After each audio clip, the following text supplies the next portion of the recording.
Good morning, everybody. Here we are again. It's day 29 of the Democrat shutdown, and things are getting really tough for the American people. The Democrats are coming near now to a cliff that they will not be able to turn back from, and it's of great concern to everyone who's paying attention to all this. You will note that more air traffic controllers and TSA agents and park rangers are about to go without a paycheck. You've got families and children that rely upon SNAP benefits that are going to go hungry here at the end of the week. You've got more critical workers, by the way, including the people who are the stewards of our nuclear defense arsenal, who are forced to stay at home as the government remains closed. The Democrats own every one of these consequences. So we want to point out a couple of important facts this morning for you. It's no coincidence that polling this week confirms that over 70% of the American people believe the Democratic Party is out of touch. And amazingly to us, still every day, they turn their backs on more and more hardworking American families to prolong their pain. And that is exactly what's being felt here. It is incredible to us that they've now voted 14 times between the House and Senate to reject the clean, simple funding bill that would simply reopen the government. 14 times they have thumbed their nose at the American people in spite of their pain that they themselves have acknowledged. And as we've explained here, the motivation behind that is very clear. And this is why the polling is indicating what it is. The people know the Democrats are responding to fear. It is their fear of the most radical far-left voices in their party that has made them decide to obey the demands of the far left and to shut down the entire government and thereby inflict all this pain on the people. And almost comically at this point, the Democrats are still out trying to convince you that this is somehow Republicans' fault. But the facts are the facts, and the American people can see that very clearly. They see the truth. We brought you a handy scorecard here so you can, follow the votes. I mean, this is very simple. The votes to pay the troops and federal workers and continue SNAP benefits and get air traffic controllers and Border Patrol agents paid. This is the vote tally. You see the dates here. The House did our work back on September 19th, and we voted, Republicans voted yes. Democrats voted no on all those things. And the Senate has now done it an additional 13 times. These are the votes. No one can say that this is in any way the fault of Republicans. We have a clean, simple bill, and everybody knows it. House and Senate Democrats are openly admitting that this is their shutdown. You have seen the highlight reel of all of them stumbling into admitting that. And yet they're also incoherently claiming that the shutdown is somehow on the fault of the other party. And the people aren't buying it. And that's why the polling continues to show that the approval of Republicans in Congress is rising with each passing day. And the Democrats, at the same time, Democrats in Congress have the lowest approval rating they have ever had since polling began, since recorded polling began on these metrics. And here's just an example yesterday. For example, CNN polling showed yesterday the approval of Republicans in Congress is up 8% since the shutdown began among independents. I mean, that's an important metric because people are paying attention. They understand what's happening and they see who is responsible. It's a really important thing to watch. Ronald Reagan used to remind us that you can always trust the American people, and we do. We trust their intelligence, and we trust their understanding of basic civics. In fact, we trust the American people's understanding of civics far more than the Democrats in this building right now. And a quick reminder of that is the people know that in the House of Representatives, you need a majority vote. You need 218 votes to pass legislation, to pass a clean, continuing resolution to fund the government. That's exactly what we did on September 19th. They also know that in the Senate, you have to have 60 votes to pass substantive legislation.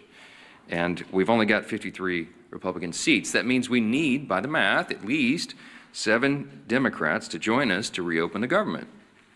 Now, in other words, the Democrats are the only reason that the government is closed, and there is no other way to spin that, to make something else true about it. And of course, the Democrats know all that.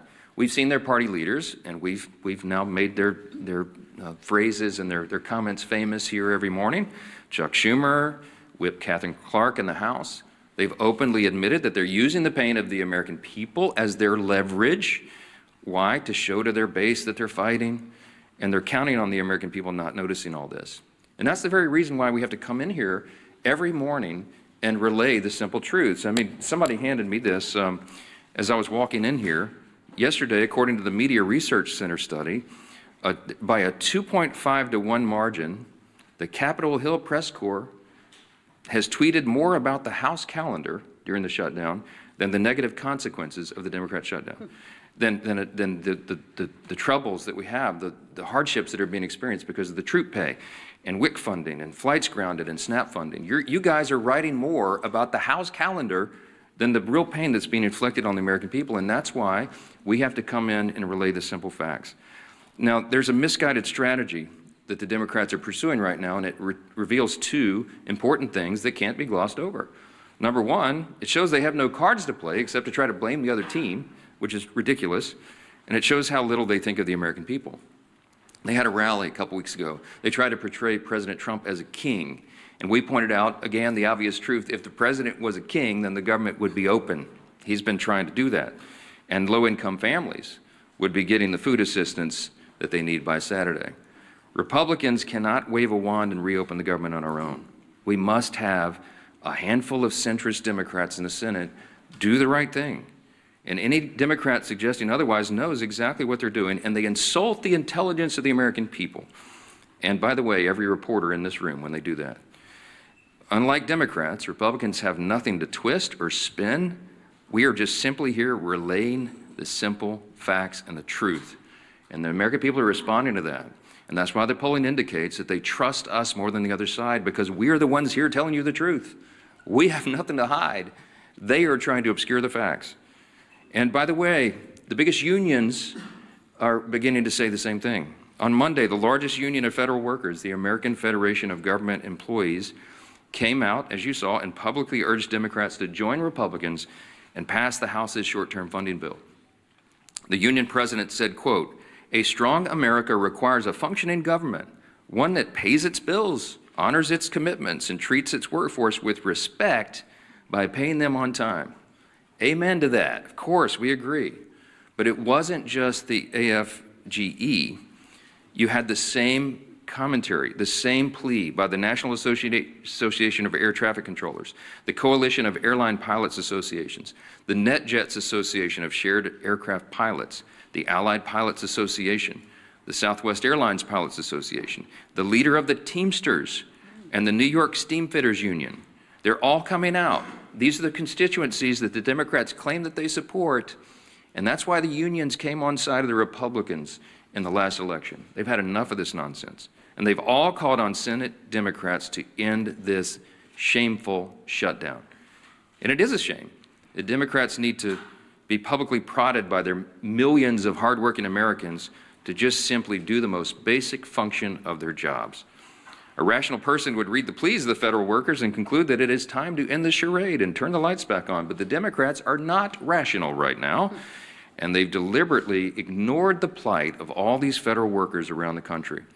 People are going to remember this, and they should. I want to quote to you a couple of senators over there on the Democrat side. Listen to this nonsense. Senator Mark Warner, the senior senator from Virginia, and this is noteworthy because Virginia is the state with the largest number of federal employees. He claims that federal workers want him to vote against reopening the government. He literally said, quote, "I think they want us to fight this." Fight what, Mark? What are you talking about? We have a clean CR. This is not a partisan dispute. It's ridiculous. Senator Tim Kaine is the junior senator from the same state of Virginia with the largest number of federal employees, and he said, quote, "I work very closely with them, and the AFGE would not want us to cut a deal." What the heck are you talking about, Senator? There is no deal here. We're not talking about a deal. We're talking about a clean CR that all of you voted for even as recently as this year. And here's my favorite one. This is the best quote. When asked about the AFGE statement from the big union, Senator Jeanine Shaheen said, quote, "I had a conversation with the president of AFGE earlier, right after the shutdown, and that was their position then." So let me just translate for you. Senator Shaheen spoke with the head of the largest federal employee labor union. The president of that union explained to her the harmful effects of a shutdown, and then Senator Shaheen went out and voted to close the government anyway, and continued to do that more than a dozen additional times. Senate Democrats knew the pain this would cause. They knew about the missed paychecks. They knew the uncertainty of making rent for so many people. They knew about the missed meals. They knew about delayed flights. They knew that our nuclear arsenal and our national defense will be negatively affected by this, and they did not care. They shut the government down anyway to appease the far-left voices of their base. And the Democrats have some soul-searching to do. Are they going to continue to do that? Are they going to run from the far left and do their bidding? Or are they going to do right by millions of federal workers and the American people who continue to show up to work daily without pay? Are they going to do right and reopen the government so that those people are taken care of instead of the Marxist far-left base in their party? That is the question. And we pray that Senate Democrats come to their senses before the situation becomes too dire. On Saturday, this gets very real. SNAP benefits will stop flowing to all those who need it. You're talking about tens of millions of Americans at risk of going hungry if the Senate Democrats can continue this gambit.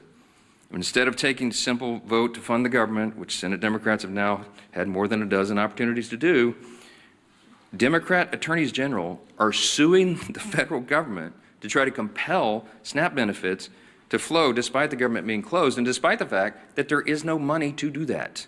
Congress hasn't authorized that. The contingency fund for that was something they batted down when the Democrats decided to vote against the CR and shut the government. For Democrats, there's a much easier option on the table. Just go do your job and fully fund all these programs and all these categories of people by voting for the CR. That's it. You don't have to do anything for Republicans. Just do your job for your constituents. Until Democrats recognize the pain that's gone on for so long, Republicans will be in their districts helping their constituents clean up the mess that Democrats are making and help them make ends meet and help them find the assistance, the food assistance, and all these other things that they're going to have to rely upon. And joining us this morning to discuss the Democrats' shutdown impacts on our national defense and on foreign affairs is our great chairman of the House Foreign Affairs Committee and a decorated veteran of the U.S. Army, our good friend, Chairman Brian Mast. Brian? Thank you, Speaker. I think everything going on, it really puts an exclamation point on the fact that we have the greatest population anywhere across the globe. I do want to start just by saying thank you to all of our workers. We have workers whose lives are being very literally affected, and they're still coming to work every day. Those are really big, amazing people. That's our American workforce. So I just want to start by saying thank you to them. All of our TSA workers, all of our air traffic controllers, our ICE, our CBP, our State Department people that I deal with, and to put a point, maybe moving to State Department, because that's what I deal with the most, about the very serious stakes of what is going on right now. Not just with people's lives and them not being able to pay their bills, but with what's going on across the globe. To juxtapose these positions, we have President Trump in Asia right now, very literally trying to make sure that the United States of America is not cut off from rare earth minerals or other things, which is what China is literally trying to do. That's why there was a threat of another 100% tariff, because China was sending around letters saying, all you neighboring countries don't sell to America. So the president is abroad trying to protect our homeland. And we have Democrats here at home doing everything that they can to weaken our homeland. That's a difference of values. And the stakes of those values is the future of the greatest country on the face of this earth. We should pray that our adversaries would be stupid enough to say they're going to prioritize funding feminism in Africa over the food stamps of their own people. They're not that stupid, but apparently Hakeem Jeffries is, and that's a real problem for all of us here. I was on the phone with an ambassador this morning. I'm not going to say where, but we have requests for people to leave embassies abroad because of very real threats that are going on. The people in that embassy are right now trying to figure out if they have cash funding to get fuel for vehicles or to have diesel to put in their generators because they don't have reliable electricity in the places that they're in. Those are the real world consequences. While they're also worrying about their paycheck isn't coming in, can their family back home buy groceries, pay their bill for student loans, pay for the fuel to get their kids to school, or the tuition at their children's school, or all the other things that they have to worry about while they're worrying about, can they even get out of country? So those are the difference of values. I guess I would close it by saying this. We need 5 Democrat senators to pull their heads out of their asses and go work for the United States of America. Thank you, Chairman Mast. Thank you for your service to our country and for keeping the focus where it needs to be on making sure America stays strong in the midst of turbulent times. And you know, what's so sad about this shutdown is that we don't need to be in these turbulent times. It was a self-imposed wound that Hakeem Jeffries and Chuck Schumer have imposed on the country.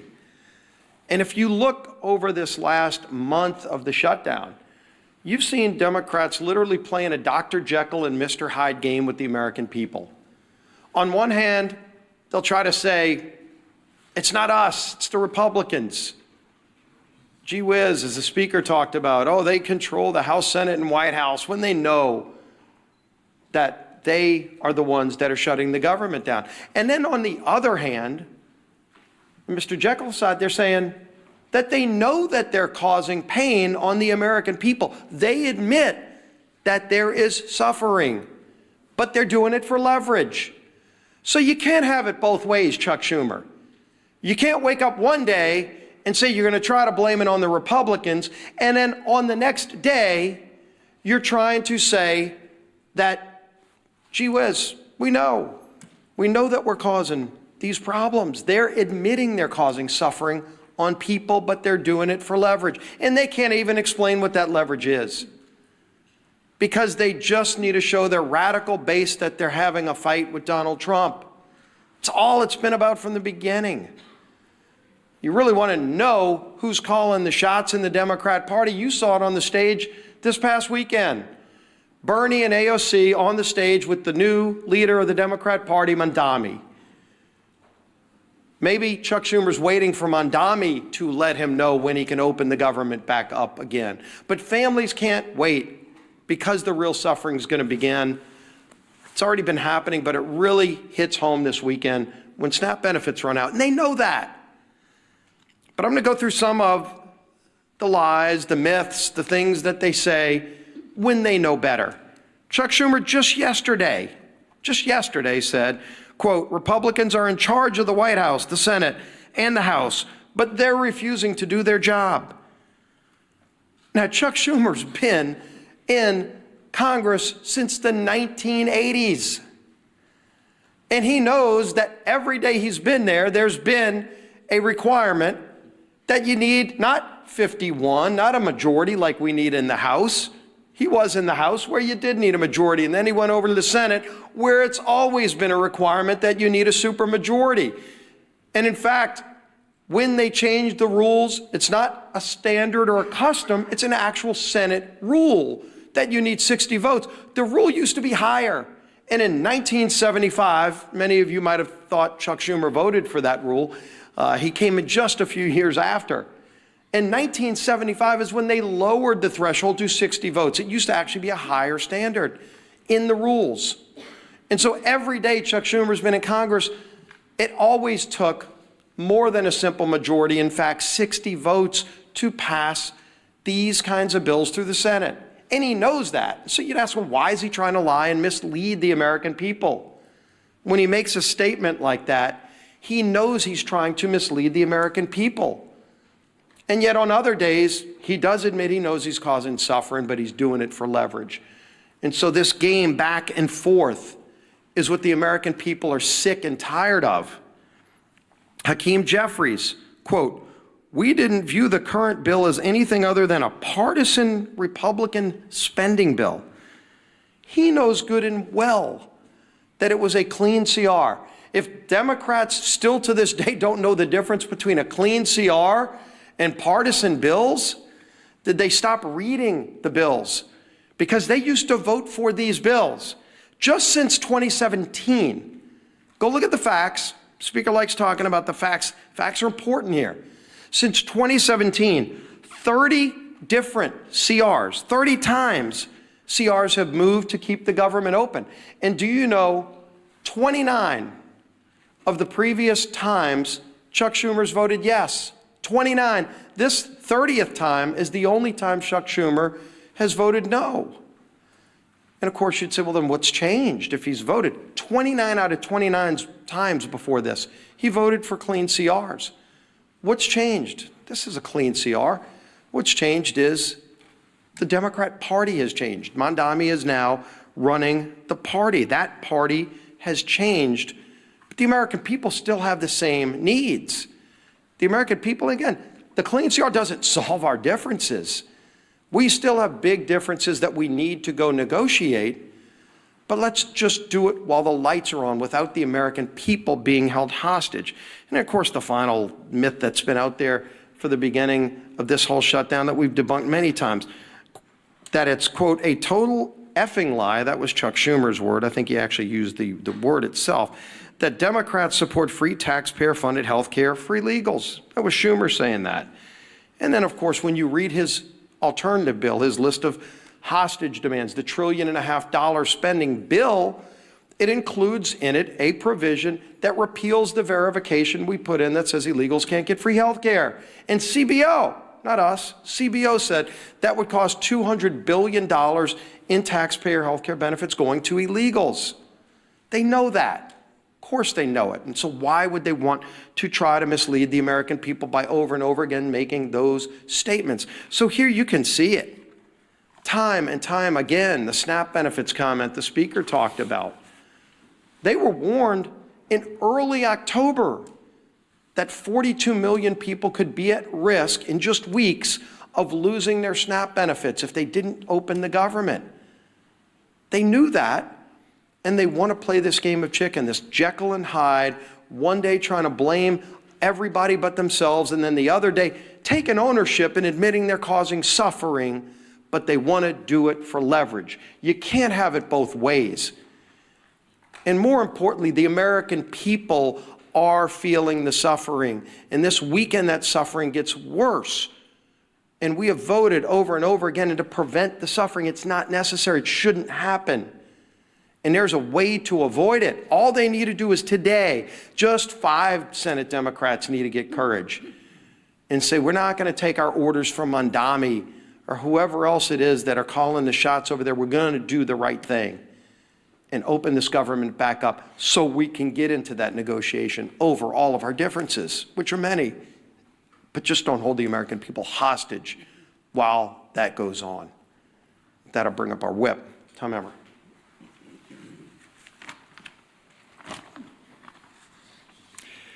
The Democrats have no leader, no vision, no message. And nothing proves it more than the chaos they have caused with their needless government shutdown. We are now 29 days into this mess, and the Democrats have contradicted themselves every turn with no exit strategy in sight. They've tried to make their shutdown fight about health care, while simultaneously demanding that we cut $50 billion in rural health care and give taxpayer-funded health care to illegal aliens. Not to mention the Americans who are suffering right now because critical health care services have been put on pause due to the Democrats' shutdown charade. On the issue of SNAP, Democrats are bending over backward to oppose Trump, using taxpayer dollars to fund frivolous lawsuits. Meanwhile, they are the ones causing people to lose their SNAP benefits by refusing to reopen the government. Remember, all of this could have been solved in a matter of 5 minutes by 5 Senate Democrats if they would do the reasonable and right thing by supporting our clean CR. The same CR that they supported just 6 months ago, and as we've said over and over, that they passed 13 times under the Biden administration. But instead, they'd rather run in circles, tripping over their own feet in the process and hanging their constituents out to dry. Why?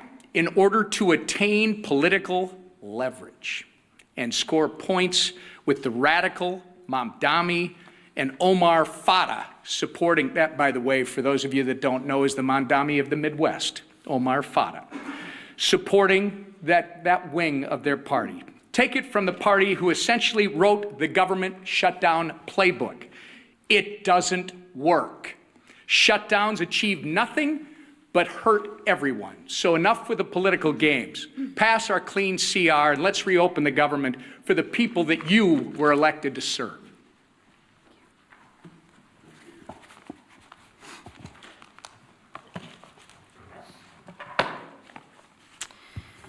Well, good morning, everybody. Good to see you again. Let's get one thing straight right out of the gate. House Republicans did our job. Senate Democrats didn't. It's that simple.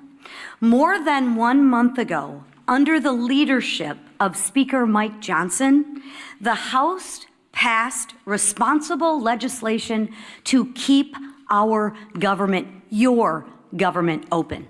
Meanwhile, Senate Democrats voted again and again to keep it shut down. So before anyone throws around cheap insults like one Democrat member did on social media this week, and I'll just read it.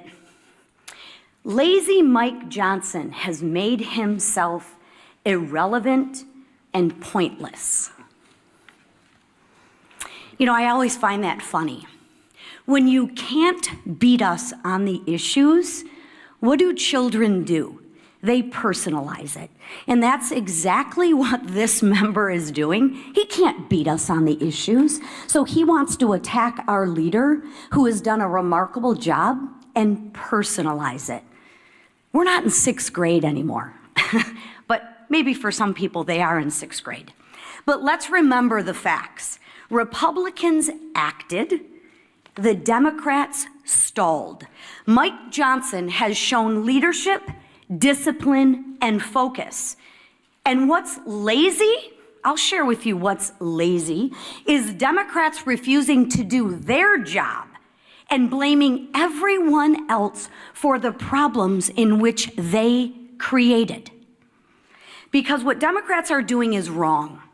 And Americans, real Americans, hardworking Americans, are getting hurt. I, for one, have had it. And I don't think I'm the only one out there. On Sunday, a Democrat House member admitted to the Wall Street Journal that his party is being pushed by far-left groups. He said the quiet part out loud, everybody. He said what we've been saying forever. He said Democrats were lying to the American people about the reason behind the shutdown. Well, that's a shock, right? It isn't for health care. It isn't for health care, because if it was about health care, they wouldn't have stripped the $50 billion rural health care fund. I mean, come on, Democrats, get your stories straight. At least get a good story that you can spin to the American people, but you can't even keep your story straight.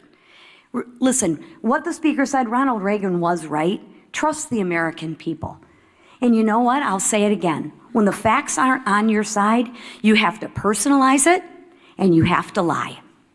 But the question right now is, at what point is the pain of the Americans going to outweigh the radical cries of their base? It wasn't when our troops almost didn't get paid. It wasn't when moms and infants were at risk of losing the food off their table.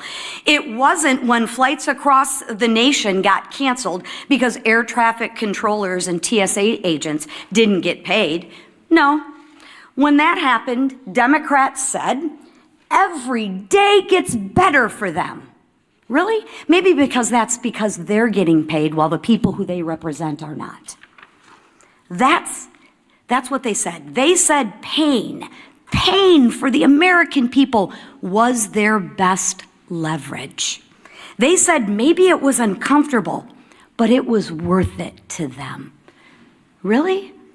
Think about that. Let that settle in. Let that just sit for a minute. So now I ask, will it be enough pain this weekend when 42 million Americans lose access to food on their table? Will it be enough when 2 million Americans miss a paycheck? What Democrats are doing right now is absolutely cruel, but it's also dangerous. And I think Chairman Mast spoke very well on this issue, but let's build on that. When our skies aren't staffed, when our borders aren't secure, and when our troops are at risk of missing a paycheck, that is not a political strategy. That is a national security threat. Enough is enough. Americans do not want to be used as leverage. And they don't want to be used as leverage for another $1 trillion of wasteful spending. They work way too hard for their paychecks. They want relief, they want leadership, and they want results. Democrats, please, I implore you, do what's right. Democrats, do what's right. End the shutdown. End the suffering for the American people. Stop, as you say, leveraging the pain. Vote for the Clean CR funding bill and let America move forward. Thank you. All right, questions? Manu, go ahead. Given how dire the feeling that you expressed for so many Americans right now, how do you justify the administration giving this big, massive bailout to Argentina, as well as calling for an increase in beef imports from Argentina? Look, we give foreign policy, the execution of foreign policy to the executive branch. That's what the president is doing right now. There's lots of nuances about that. He's involved in negotiating trade agreements around the country to the great success and benefit of the American people right now. Dozens of them being worked out. He's overseas right now doing the same thing. And what he accomplished in Japan is a remarkable thing for the American people. And by the way, they've agreed to invest $550 billion into America, and that's good for everyone. So I can't get into the nuances of every single trade agreement with every country around the world, but we're going to trust the president to do what he's doing. He's had a remarkable track record of success for the American people, and nobody in this room can refute it. So I'm going to leave it right there. Chad, let's talk about the government shutdown. It's the main important thing right here. Chad, go ahead. Good morning. Can you talk about some of the members in, excuse me, can you talk about some of the members in your conference who have expressed concern about the House being out, or saying that this has gone on, too long, we need to maybe have another CR or take another approach or do something on health care? Yeah. Can you talk about what that is like and some of the things that you're hearing from your members who are saying, this is really going on? Well, you all know what I'm hearing from my members because our calls are leaked every week, and we had a conference call with almost everyone yesterday. By our count, there's about 3 to 4 members of the House Republican Conference who have only mildly questioned working in the districts as opposed to being here on the floor. And we talked through that in as much detail as we can on a call that I know is being printed on the front page of all the papers the next morning. But I can tell you that 99% of all the Republicans in the Senate and the House heartily agree with what we are doing. They understand the most important thing and the most important function and the basic and most simple thing that government must do is keep its operation going for the people. That is the first job of Congress. And when we can't do that, everything is paralyzed. And so we have made that the #1 emphasis. We need the Senate Democrats to do what they have always done in the past. Don't make me tell you all the facts again. 13 times during the Biden administration alone, they voted on CRs to keep the government going. They know the pain they're inflicting. They do not care because they're more afraid of the radical left Marxists in the base than they are the American people. That's plain and simple. And so it's painful for them, for us to get up here every single day and relate again the simple truths. We have to do that. The repetition is what makes the truth saturate, because most of the mainstream media is giving us headwinds. They're pushing back, as I just demonstrated from you from the results. The research proves what we know intuitively, that the mainstream media, most of the legacy media, is parroting the talking points to the other side. You are not asking Chuck Schumer the hard questions. You're not asking Hakeem Jeffries the hard questions. Not enough of them. They're hiding. And they think that they can appease the radical base because they're more afraid of the voices of the far left corner of their party than they are everybody else. And I think there's going to be a big price to pay for that in the future. Yes, sir, right here.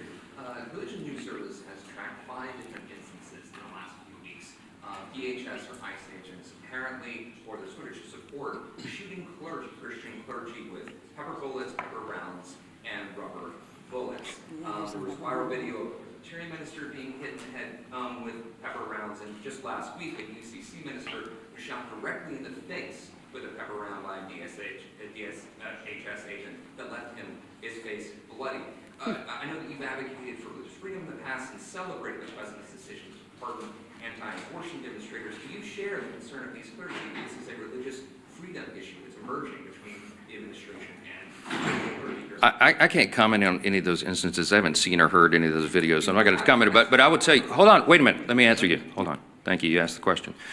Religious freedom does not extend and give you the right to get in the face of an ICE officer and assault them, if indeed that was what happened there. What I've seen is a measured approach by the people who are trying to enforce our border laws, our immigration laws. And that was desperately needed and desired and demanded by the American people. You might remember the #1 issue in the November election last year was the wide open border and the chaos that has ensued by that. So the people are out doing a very difficult job. ICE officers, by the way, are under tremendous strain and pressure. How would you like to do that job if you had to put on the badge and do it? When you know you have the media criticizing every move and you have wild protesters in your face, cursing at you, waving their finger in your face, and sometimes pushing you and assaulting you.